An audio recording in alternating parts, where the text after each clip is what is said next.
আসসালামু আলাইকুম গাইস। এই হলো মক্কা মদিনায় যে অনেক মানুষ চাপা পেয়ে অনেক আহত হয়, অনেকে মারাও যায়। এই হলো তার একটা নমুনা। এই ভাই অনেক অসুস্থ হয়েছে, অসুস্থ রয়েছে।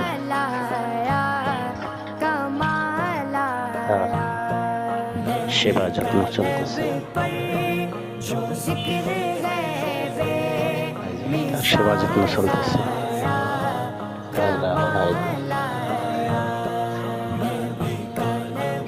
এবং অনেক হাজি মারা গিয়েছে, তাদের লাশ গাড়ি করে নিয়ে যাচ্ছে,